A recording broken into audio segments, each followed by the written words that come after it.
نحمده ونصلي ونسلم على رسوله الكريم اما بعد فاعوذ باللہ من الشیطان الرجیم بسم اللہ الرحمن الرحیم رب اشرح لی صدری ویسر لی امری واحلل عقدۃ من لسانی یفقہوا قولی۔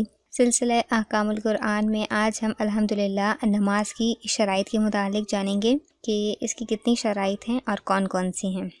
نماز کی شرائط جاننے سے پہلے ہم شرط اور فرض کا فرق جان لیتے ہیں کہ شرط کسے کہتے ہیں اور فرض کسے کہتے ہیں۔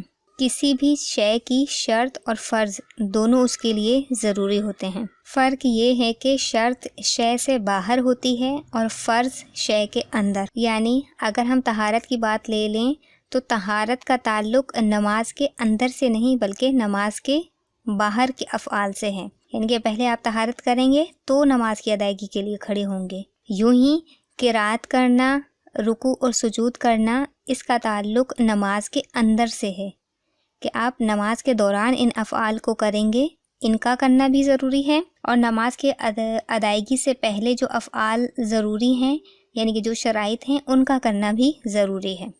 شرائط کی بات کریں تو نماز کی شرائط 6 ہیں: طہارت، ستر عورت، استقبال قبلہ، وقت، نیت، تکبیر تحریمہ۔ نماز کی پہلی شرط ہے طہارت، یعنی نمازی کے بدن کا حدث اکبر اور اصغر اور نجاست حقیقیہ سے پاک ہونا، نیز نمازی کے کپڑے اور اس جگہ کا جس پر نماز پڑھے نجاست حقیقیہ سے پاک ہونا ضروری ہے۔ حدث اصغر اور اکبر کو جان لیتے ہیں کہ حدث اکبر کہتے ہیں ایسے امور کا پایا جانا کہ جن کے سبب سے انسان پر غسل کرنا فرض ہو جاتا ہے، اور حدث اصغر کہتے ہیں ایسے اسباب کا پایا جانا کہ جن کے سبب سے وضو کرنا اس پر فرض ہو جاتا ہے، یعنی نمازی کے بدن جو ہے وہ باوضو اور باغسل ہو۔ یوں ہی نجاست اس کے بدن پر نہ لگی ہو۔ نجاست سے مراد پخانہ، پیشاب، خون، پیپ وغیرہ، ان سے انسان کے جسم کا پاک ہونا یعنی نمازی کے بدن کا پاک ہونا ضروری ہے۔ اور اسی طرح نمازی کے کپڑوں کا بھی نجاست سے پاک ہونا ضروری ہے، اور جس جگہ پر نماز یوں ہی جس جگہ پر نماز پڑھ رہا ہے انسان اس جگہ کا بھی نجاست سے پاک ہونا ضروری ہے۔ دوسری شرط ہے ستر عورت، یعنی بدن کا وہ حصہ چھپانا جس کا چھپانا فرض ہے۔ مرد کے لیے ناف کے نیچے سے گھٹنوں کے نیچے تک ستر عورت کہلاتا ہے، اور عورت کے لیے سارا بدن چھپانا فرض ہے سوائے منہ اور ہتھیلیوں اور پاؤں کے تلووں کے۔ تو اگر اتنا باریک کپڑا پہنا کہ جس سے بدن چمکتا ہو تو ستر کے لیے کافی نہیں ہوگا، اور اس سے نماز پڑھی تو نماز نہ ہوگی۔ اگر چادر میں سے عورت کے بالوں کی سیاہی چمکے تو نماز نہ ہوگی۔ یوں ہی جن اعضاء کا ستر فرض ہے ان میں کوئی عضو چوتھائی سے کم کھل گیا تو نماز ہو گئی۔ اگر چوتھائی عضو کھل گیا اور فوراً چھپا لیا جب بھی نماز ہو جائے گی، اور اگر چوتھائی عضو کھلا اور ایک رکن کی مقدار کے برابر یعنی 3 مرتبہ سبحان اللہ کہنے کی مقدار کے برابر کھلا رہا وہ عضو، چاہے وہ غلطی سے کھلا ہو یا جان بوجھ کے کھلا ہو، اگرچہ فوراً بھی چھپا لیا ہو تو پھر ہماری نماز جاتی رہے گی، یعنی ہماری نماز نہیں ہوگی۔ چوتھائی سے کم کھلے گا تو نماز ہو جائے گی۔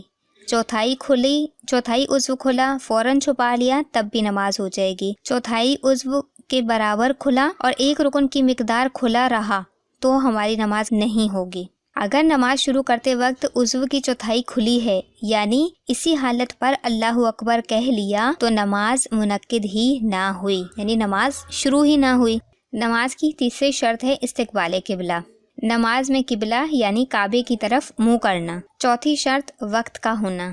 دن رات میں کل 5 نمازیں فرض ہیں: فجر، ظہر، عصر، مغرب، عشاء۔ ان 5 نمازوں کا اللہ تعالیٰ کی طرف سے وقت مقرر ہے، اور جس نماز کا جو وقت مقرر ہے اس نماز کو اس وقت میں پڑھنا فرض ہے۔ وقت نکل جانے کے بعد نماز قضا ہو جاتی ہے۔ یوں ہی پورے دن میں 3 اوقات ایسے ہیں کہ جن میں کوئی بھی نماز پڑھنا جائز نہیں ہے، انہیں کہتے ہیں مکروہ اوقات۔ وہ 3 مکروہ اوقات ہیں: نمبر 1 طلوع آفتاب سے 20 منٹ تک، یعنی سورج طلوع ہو جائے اس کے بعد 20 منٹ تک۔ نمبر 2 غروب آفتاب سے 20 منٹ پہلے، یہ مکروہ ٹائم ہوتا ہے۔ نمبر 3 نصف النہار سے سورج کے زوال تک، عموماً عوام میں یہ سسٹم رائج ہے کہ وہ کہتے ہیں کہ دوپہر کو 11 سے 12 بجے کے درمیان زوال کا ٹائم ہے، اس وقت وہ کوئی بھی تلاوت نہیں کرتے، نہ نماز وغیرہ پڑھتے ہیں، اس کو زوال کا ٹائم کہتے ہیں۔ یا پھر 12 سے 1 بجے کے درمیان زوال کا ٹائم مان لیتے ہیں اور کہتے ہیں کہ اس میں کوئی بھی عمل نہیں کرنا چاہیے، تو ایسا بالکل بھی نہیں ہے۔ نصف النہار سے سورج کے زوال تک جو ہے وہ مکروہ وقت کہلاتا ہے، اور یہ ایک مخصوص وقت ہے جو کہ بدلتا رہتا ہے، یعنی کہ سورج کے غروب اور آفتاب کے حساب سے یہ وقت بھی بدلتا رہتا ہے، کبھی بڑھتا ہے اور کبھی گھٹ جاتا ہے۔ تو فکس اس کا کوئی ٹائم نہیں ہے کہ 1 گھنٹہ یا 2 گھنٹہ، ایسا نہیں ہے۔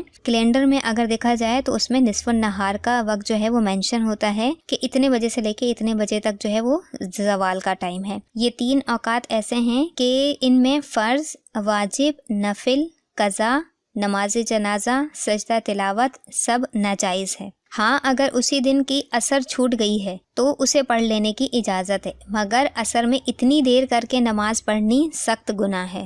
نمبر 3، فجر کے فرض اور عصر کے بعد نوافل پڑھنا مکروہ تحریمی یعنی ناجائز ہیں۔ نماز کی 5ویں شرط ہے نیت۔